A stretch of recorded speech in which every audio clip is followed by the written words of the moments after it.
In this part, we'll look at why accidents happen, as well as some ways that you can help to prevent accidents. One of the most important things to remember is that ultimately, you are the one who is responsible for your on-the-job safety. Not the government, not your employer, but you. Generally speaking, accidents are caused by unsafe acts or unsafe conditions. So workers can help to prevent accidents by developing safe work habits. Accidents that result from poor human behavior include accidents caused by a lack of communication, poor work habits, drug or alcohol abuse, and inadequate training. You can help prevent these types of accidents from happening by knowing how to behave on the job and doing it. Many accidents happen because of a lack of communication. For example, you may know the procedures to follow on a particular job, but what happens if you use those procedures on a new job site? You need to communicate with the people at the new job site. Ask questions to find out if they do things the way you're used to, or if there are other procedures you need to follow. And never assume that other people know something without talking to them about it. Assuming that other people will do what you think they will do is a cause of many accidents. For example, if you need to touch wiring, never assume that electrical power has been cut off. You need to make sure, and that includes communicating with others and testing the wiring. Accidents caused by unsafe acts can also be the result of poor work habits. For example, simple carelessness, horseplay, or procrastination can lead to an accident. Procrastination is another way of saying putting things off until tomorrow. Putting off until tomorrow work that should be done today can lead to trouble. If you put off the repair, inspection, or cleaning of tools and equipment, you may stretch their capabilities beyond their operating capacities. This can result in injuries to yourself and others. Now, poor work habits are another part of human behavior that you can take steps to correct. Work habits and work attitudes are closely related. If you don't pay attention to instructions, you may also ignore words of warning. And if you let yourself become distracted, you won't be concentrating on the job. If you aren't concentrating, you could make costly mistakes that hurt you and coworkers. For example, horsing around on the job distracts you and others from concentrating on the work at hand and can lead to an accident. Horseplay on the job is not fun. In fact, it's potentially lethal. Carelessness can be another cause of accidents, especially with tools and equipment. Tools and machines don't know the difference between wood and steel and flesh and bone, so you should always be careful when using them. Accidents also result from alcohol and drug abuse. Every year, alcohol and drug abuse cost industry millions of dollars in accidents, lost time, and lost productivity. Anyone working in an impaired state puts not only himself at risk, but his co-workers as well. In addition to illegal substances or alcohol, many prescribed and over-the-counter medications taken for legitimate reasons can affect your judgment and ability to work safely. If your doctor prescribes any medication that you feel might affect your job performance, ask about it. Your safety and that of your fellow workers depends on everyone being alert and attentive on the job. Now, another reason accidents occur on the job is inadequate training. Never operate any tool or equipment until you've been trained to use it. You can greatly reduce the chance of accidents by learning the safety rules for each job that you perform. In addition to unsafe acts, accidents can be the result of unsafe conditions. One way you can improve work conditions to help to prevent accidents on the job is to practice good housekeeping. Take a moment now to try a question on how you can prevent accidents. This worker is new on the job. He has a bad cold and has taken a decongestant to help him breathe easier. He's about to operate equipment he's never used before. A manual is available, but he thinks he can handle it on his own because he used a similar machine at a previous job. Companies usually have written policies and procedures covering safety practices on their job sites. This part looks at safety policies and their importance in working safely. Most companies' safety policies include very strict requirements for employee behavior. For example, horseplay and other inappropriate behavior can lead to termination. Keep in mind that safety policies are for your protection. The many hazards on a job site require your behavior, whether at work, on break, or eating lunch, to always be consistent with the company's safety policies. For example, It's crucial for all on-the-job injuries, accidents, and near misses, no matter how minor, to be reported according to company policies. Some workers feel that an injury is too minor to report. But any injury, no matter how minor, should be reported. There have been many cases in which minor injuries, such as cuts and scrapes, have become major injuries as a result of infection and other complications. In some cases, workmen's compensation payments have been delayed and sometimes denied because accidents were not reported. Another reason why you need to report accidents is that safety policies are developed, revised, and improved by analyzing accidents. Reporting an accident can and does result in policy changes when needed, and good policies reduce the likelihood of similar accidents happening in the future. In addition, certain on-the-job incidents must be recorded and reported to various agencies such as OSHA, the Occupational Safety and Health Administration.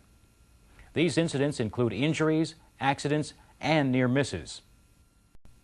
Now, in many work environments, an important safety policy is concerned with evacuation procedures.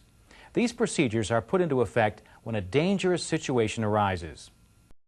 If you work in one of these environments, it's important for you to know the procedures to follow for an evacuation.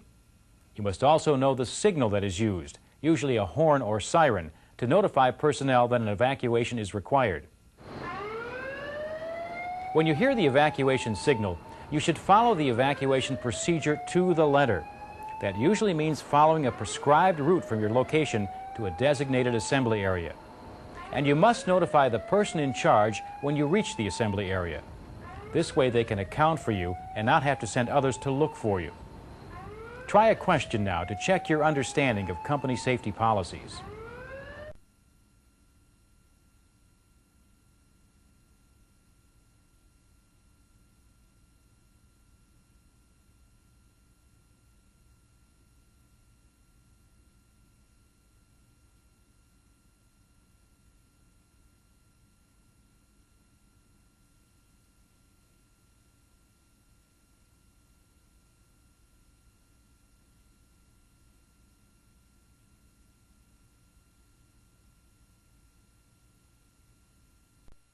In this part, we'll look at common types of personal protection equipment and see how they're used. Personal protection equipment is what you wear to protect yourself from injury. This part also covers procedures for safely lifting heavy objects. Before you begin work, it's important to consider what types of accidents could happen on the job you're about to do. Using common sense and wearing the appropriate personal protection equipment will reduce your chances of being injured. For example, hard hats are worn to protect the head. Here's a typical hard hat. Its outer shell is made to protect your head from a hard blow. The webbing inside the hat maintains a space between the shell and your head to help cushion your head from any blows to the hard hat. The headband lets you adjust the fit so that the hat fits comfortably and so the webbing is properly positioned. You should inspect your hard hat before use. If there are any cracks or dents in the shell, or if any of the webbing is worn or torn, get a new hard hat. Besides protecting your head, it's also important to protect your eyes. Eye protection such as safety glasses or goggles should be worn wherever there is even the slightest chance of an eye injury. Regular safety glasses will protect you from objects coming at you from the front, and side shields can be added to give protection from the sides. But the best protection from all directions is provided by safety goggles because they totally enclose your eyes. Safety glasses and goggles must be inspected before use and always handled with care. If they become scratched or damaged, replace them. You should also clean the lenses regularly with lens tissue or a soft cloth. Another one of your senses you may need to protect is your hearing. Protecting your hearing requires particular attention because your ears may not always give a warning when they're being damaged. Exposure to high noise levels over a long period of time can cause hearing loss, even when the noise is not loud enough to cause pain. So you should also take steps to protect your hearing. Ear protection is usually provided by using earplugs or earmuffs that are specially designed for this purpose. Earplugs fit into the ear where they can filter out noise. Earmuffs are large padded covers for the entire ear. In extreme cases, both earplugs and earmuffs may be required. Now let's turn our attention from the head to the hands. Many job sites require the use of gloves to prevent injury to the hands. You'll commonly find work gloves made out of cloth, canvas, leather, and rubber. You should wear the kind of work glove that is best suited to protect your hands for the job you're performing. Leather work gloves are used to prevent cuts and scrapes when the wearer is handling sharp or rough materials. Heat-resistant gloves are sometimes used for handling hot materials, and special rubber-insulated gloves are used when work is done on or around live circuits. Be sure to inspect your gloves before each use. If your gloves become worn, torn, or soaked with oil or chemicals, dispose of them properly and get new ones. In addition, rubber gloves used for electrical work should be tested and certified regularly to make sure that they will protect the wearer from electrical hazards.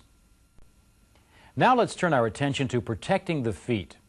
Probably the best shoes to wear on the job are approved steel-toed, steel-soled safety shoes. The steel sole prevents nails and other sharp objects from puncturing your feet, and the steel toe protects your toes from falling objects. The next best footwear material is heavy leather. It's important to inspect your work shoes before you put them on. Replace them when the sole tread becomes worn, when there are holes in the upper part, or if they become soaked in oil. Another important type of personal safety equipment is worn to protect you from being injured by a fall. For example, this fall protection system has a safety harness that consists of shoulder and chest straps and leg straps. It also has a D-ring, which is used to attach a lanyard. The other end of the lanyard is attached to a strong anchor point located above the work area. You should wear fall protection when required by your company's work rules. Remember that a fall protection system must never be used for anything other than its intended purpose. Carefully inspect the harness before each use. Make sure that the buckles in the D-ring are not bent or deeply scratched. And check the harness for cuts and rough spots. If you find any damage, turn the harness in for testing or replacement. Of course, all of the hazards on a job can't be seen. One type that frequently can't be seen is a breathing hazard. For protection from this type of hazard, the use of a respirator is required whenever there is a danger of suffocation or other breathing hazard. Selecting the right screwdriver for the job is the first step in properly using a screwdriver. It's important to select the screwdriver with the right type of blade for the screws you'll be using. Using the wrong screwdriver could damage the screwdriver, the head of the screw, the job, or you. Now, before using any respirator, you should check it carefully for damage and perform fit checks. Always begin by checking the general condition of the respirator before you put it on. Examine the straps, sealing surface, and gaskets for any cracks. If the respirator isn't in good condition, don't use it. However, if it appears to be in good working order, follow the manufacturer's instructions to put the respirator on and adjust it for a comfortable fit. There are two fit checks that must be performed. One is an exhalation or positive pressure check, and the other is an inhalation or negative pressure check. Let's look at a positive pressure check first. To begin the positive pressure check, you need to block off the air outlet for the respirator. Exactly how this is done varies depending on the type of respirator used. For the respirator shown here, the exhalation can be sealed off with your hand. Then you exhale and maintain a positive pressure inside the facepiece. If the respirator fits properly, you should not feel any leaks around the sides of the facepiece. If there are no leaks, you should perform the negative pressure test. For this respirator, you place your hands over the air inlets. Then inhale and hold your breath to establish a negative pressure inside the facepiece. If the respirator fits properly, it should hold the suction inside of the facepiece as long as you block off the air inlets. And there should be no leaks around the sides of the facepiece. If the respirator fails either one of the fit checks, readjust the straps or harness on the respirator and repeat both checks. But if after several readjustments you still can't get it to pass both tests, you should let a supervisor know and not use the respirator. It's important to remember that even the best protective equipment is of no value to you unless you do 4 things. Inspect it regularly, care for it properly, use it properly, and never alter it in any way. Once you've selected the correct screwdriver, be sure it's in good condition before you use it. The handle should not be worn or damaged. The blade's tip should be straight and smooth. If it isn't, it needs to be repaired or replaced. You also want to make sure the screwdriver is clean. A dirty or greasy screwdriver can slip out of the screw head or your hands. To use a screwdriver correctly, insert the tip of the blade into the slot of the screw. Holding the screwdriver perpendicular to the work, apply firm, steady pressure to the screw head and turn. Now, the last bit of personal protection we'll look at concerns lifting. Many injuries occur when heavy objects are lifted. As with most things, there is a wrong way and a right way to lift an object. Turn clockwise to tighten, counterclockwise to loosen. An easy memory tool is right is tight and left is loose. Although we used a straight blade screwdriver in our example, the steps are the same for a Phillips screwdriver. If you decide that you can safely lift the object by yourself, stand as close to it as possible, with your feet shoulder width, about 12 to 18 inches apart. Make sure that your footing is secure and that you're well balanced. Then squat down and take a deep breath as you get a firm grasp. Keep your back straight and lift with your legs. Keep the object close to your body at waist level, and be sure it doesn't block your vision. When you put the object down, be sure to use your leg muscles and not your back. Put it down slowly and be careful not to drop it. If a load is too big or heavy, get someone to help you. Following this procedure allows you to use your strongest muscles, which are the ones in your legs, instead of your weakest muscles, which are those in your back.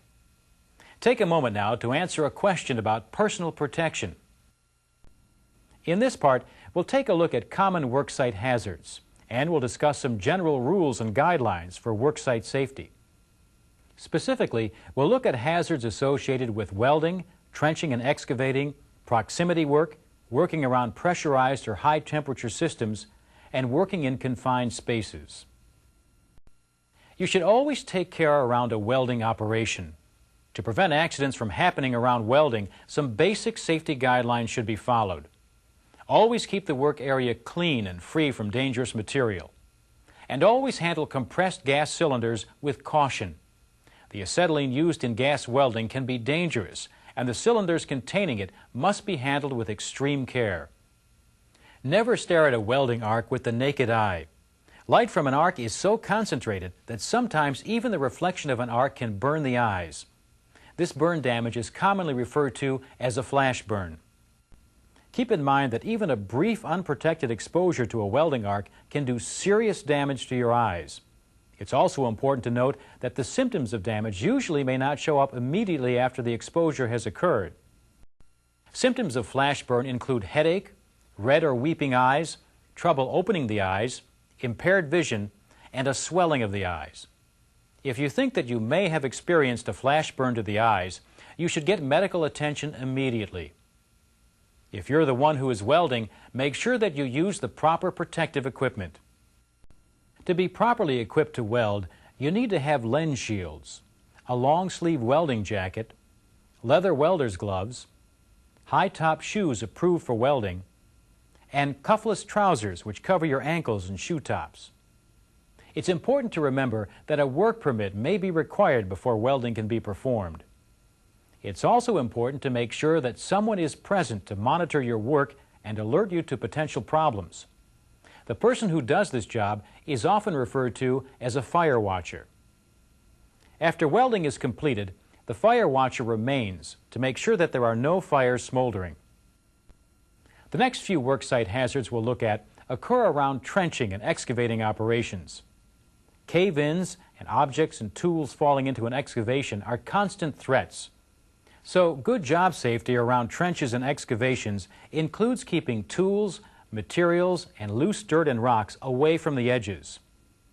Excessive weight near the edge of a trench or an excavation could also cause a cave-in. In general, material should be stored at least 2 feet away from the edge of a trench or excavation. To protect everyone at the site, barricades should be placed around all trenches and excavations. And all OSHA regulations and company procedures should be followed for shoring and securing a trench or excavation from a cave-in. You should never work beyond the shoring. And you should remember to check the excavation daily for signs of trouble, especially after a rain, since the water could loosen the dirt. Working near a hazard but not in direct contact with it is commonly called proximity work. Proximity work requires following procedures, caution, and awareness. Hot piping, energized electrical equipment, and running machinery can all be hazardous.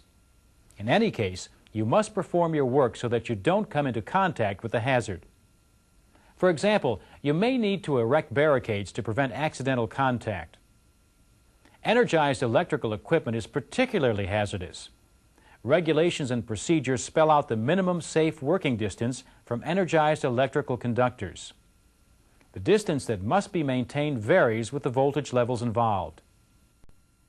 Many jobs require work to be performed in close proximity to tanks, piping systems, pumps, and other components that contain pressurized and/or high-temperature fluids. Many industrial processes contain fluids at temperatures of several hundred degrees. Contact with components of these processes can cause severe burns.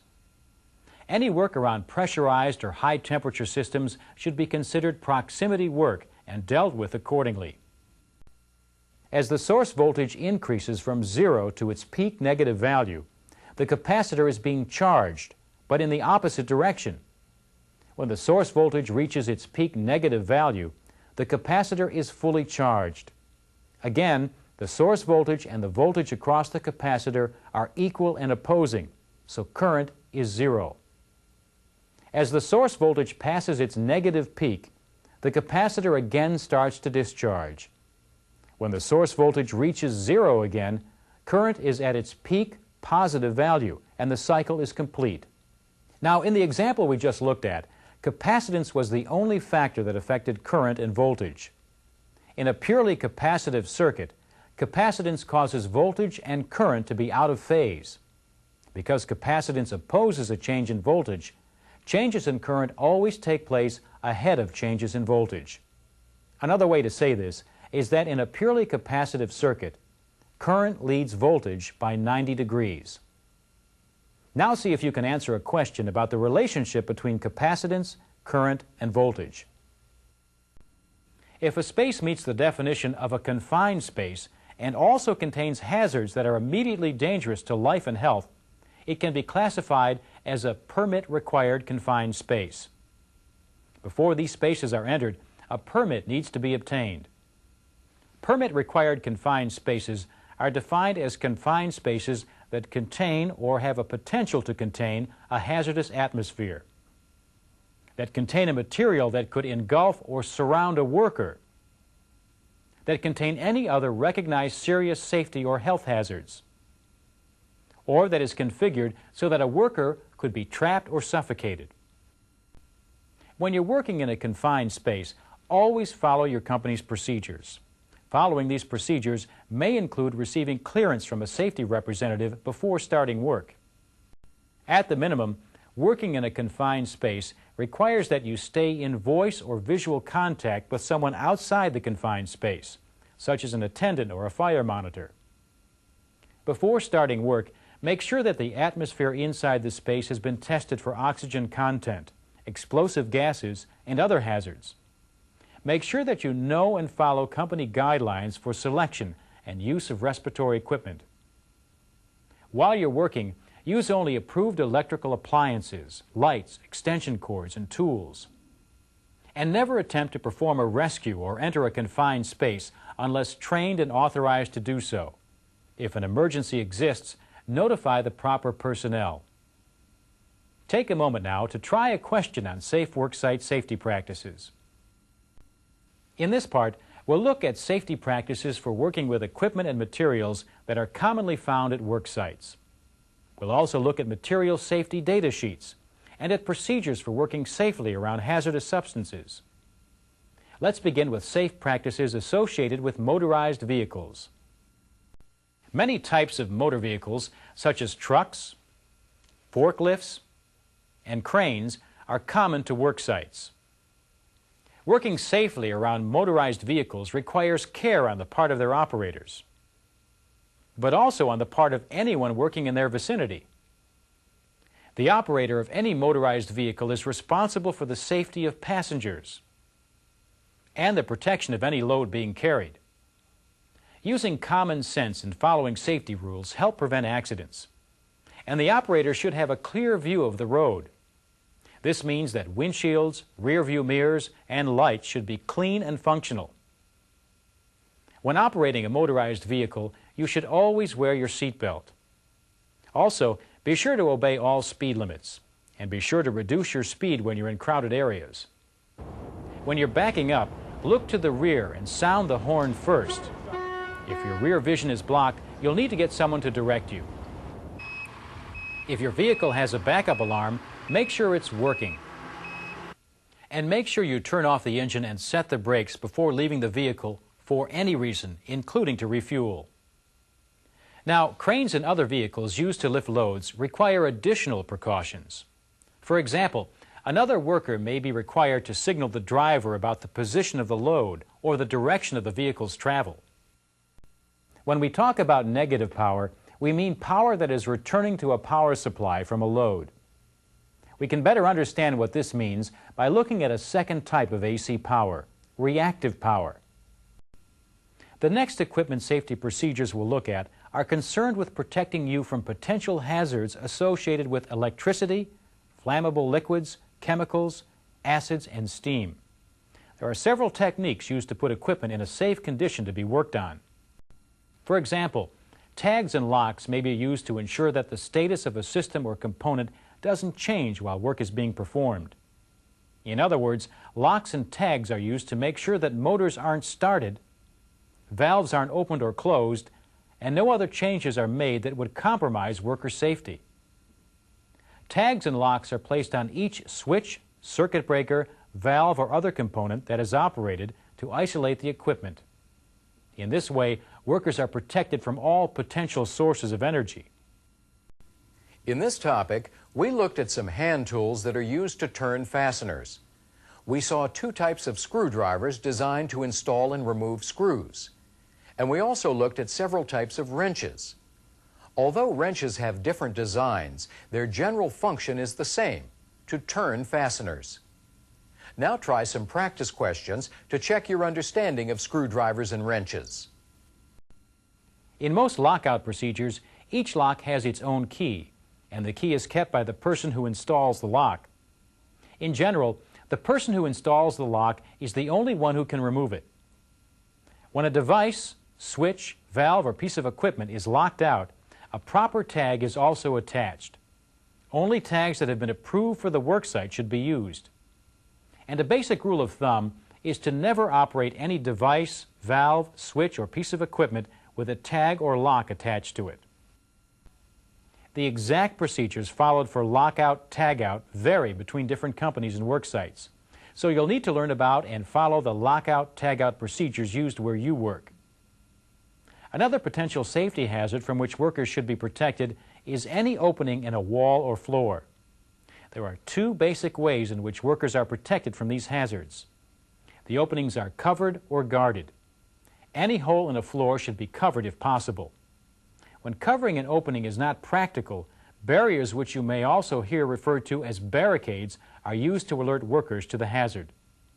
For example, barricade tape is often used to alert personnel to hazards in an area. Typically, barricade tape is strung between 2 points, such as between poles. The tape used is color-coded according to its function. For example, red means danger is present. No one can enter an area guarded with a red warning barricade tape. Another commonly used type of barricade is a protective barricade. Protective barricades physically prevent people from passing beyond them. These barricades can be steel fence, wooden posts and rails, posts and chains, or other types of cable. The line current is actually equal to the phase current times the square root of 3. Since the square root of 3 is 1.73, we can say that the phase current times 1.73 equals the line current. You'll need to know this when you're taking readings of current and voltage on three-phase systems that are delta connected. The safe use of equipment at a work site isn't the only safety consideration you need to keep in mind. There are also many materials that you need to work safely around. In order to help protect workers from hazardous materials, OSHA has developed a standard called the Hazard Communication Standard, or HAZCOM for short. This standard addresses the worker's right to know about the specifics of any hazardous materials that he or she may come in contact with on the job. HAZCOM requires that all employers educate their employees about the hazardous materials they may be exposed to, and that employees be taught how to work safely in the presence of these materials. For example, a document called a Material Safety Data Sheet, or MSDS, should accompany every shipment of a hazardous substance and be available to the workers on a job. In a Y-connected system, the phase current is equal to the line current, but the phase voltage is not equal to the line voltage. The phase current is equal to the line current because the current flowing through each line has to flow through the coil or resistor in the line. The phase voltage is not equal to the line voltage because the voltage in each coil or resistor has to be added to the voltage in one of the other coils or resistors to form the voltage across any two wires. In Y-connected systems, line voltage equals phase voltage times 1.73. Now try a question to check your understanding of the material we just covered. Although the MSDS forms you encounter may vary, the information on this type of document includes the identity of the material's physical and chemical characteristics, the nature of the hazard it presents, precautions for the safe handling and use of the material, exposure limits, the reactivity of the material, and specific control measures. HAZCOM also spells out various responsibilities that the worker has. These responsibilities can be summarized as knowing the location of the material safety data sheets at your work site, spotting and reporting any hazards, knowing the potential physical and health hazards posed by any of the hazardous materials on site, knowing and practicing the actions necessary to protect yourself from these hazards, knowing what to do in case of an emergency, and knowing the location of your employer's written hazard communications program. Take the time now to try a question about working safely with equipment and materials. In this part, we'll look at how you can inspect and work safely with commonly used types of ladders and scaffolds. Ladders and scaffolds are used to perform work in elevated locations.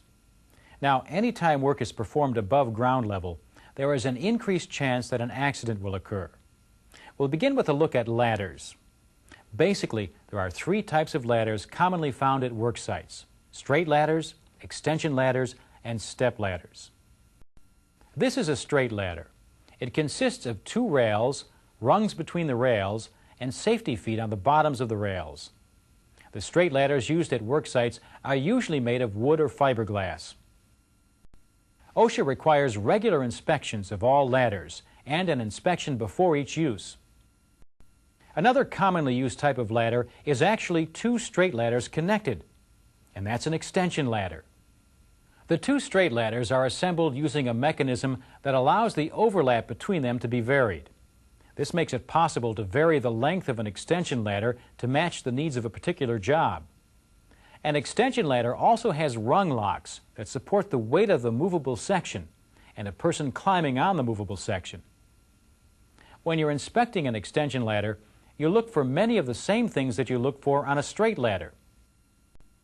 When you inspect the rope that is used to raise and lower the movable section of the ladder, see if it's frayed or has worn spots. If this is the case, it should be replaced. The rung lock should be carefully inspected for damage before each use. If damage is found, the rung lock should be replaced or repaired before the ladder is used. Extension ladders are positioned and secured the same way that straight ladders are. When you adjust an extension ladder's length, always reposition the movable section from the bottom, not the top. And after you make an adjustment, be sure that the rung locks are properly engaged. Now, to ensure its strength, an extension ladder needs a certain amount of minimum overlap between its sections. For example, ladders up to 36 feet long must have an overlap of at least 3 feet. Ladders 36 to 48 feet long require at least 4 feet of overlap, and for ladders that are 48 to 60 feet long, 5 feet is needed. You should never stand on the top step because putting your weight that high will make the ladder unstable. The top of the ladder is made to support the hinges, not to be used as a step. And although the rear braces may look like rungs, they're not designed to support your weight, so never climb the back of a step ladder. The next type of equipment we'll look at is also used to work in an elevated location. Scaffolds provide safe, secure elevated work platforms for workers and materials. Scaffolds are designed and built to high safety standards, but normal wear and tear or accidental overstress can weaken a scaffold and make it unsafe to use. For this reason, it's important to inspect all parts of a scaffold before each use. There are 3 basic types of scaffolds: tubular welded or sectional scaffolds, rolling scaffolds, and suspended scaffolds. Take a moment now to answer a question about the safe use of ladders and scaffolds.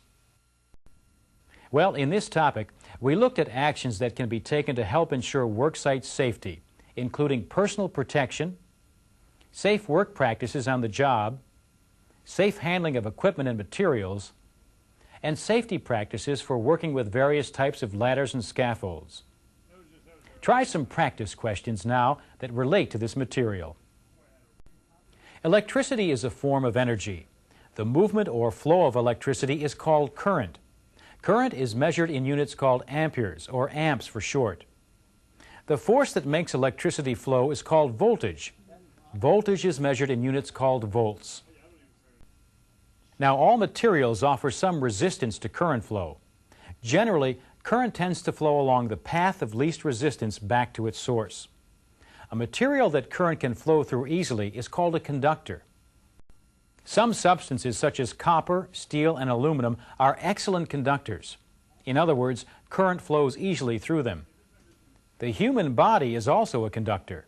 If the human body comes in contact with a current-carrying conductor and is also in contact with the ground, the body may become the path of least resistance. When the body conducts current and the amount of current is sufficiently high, a person suffers electrical shock. Electrical shock is the body's physical reaction to a significant amount of current flow through it. The prime cause of death from electrical shock is the heart going into a state of convulsion called ventricular fibrillation. When a sufficiently large amount of current flows through the heart begins twitching in an irregular manner. This twitching is ventricular fibrillation. Ventricular fibrillation lasts for only a short time. Without the normal heartbeat rhythm, the individual dies. Of course, not all electrical accidents result in death. Electrical accidents can also result in electric shock, falls caused by shock, as well as burns and other injuries caused by explosions and fires. Now, you don't necessarily have to come in direct contact with a conductor to be injured. You should also be aware that electricity can pass through the air for short distances. When it does, the arc and flash that result generate a great deal of heat that can cause burns, fires, or even explosions. OSHA regulations and your company's policies and procedures are very specific about keeping the workplace safe from electrical hazards. In addition, there are many things that you can do to reduce the chance of an electrical accident. To remain safe around electrical hazards, you need to know the safe working distance that applies to each worksite situation. You must also make sure that you never get any part of your body or any tool you're using closer to exposed conductors than the safe working distance. Information on safe working distances can be obtained from your supervisor, company safety policies, and regulatory documents. Now, if you're present when someone receives an electrical shock, remember that immediate action can be life-saving.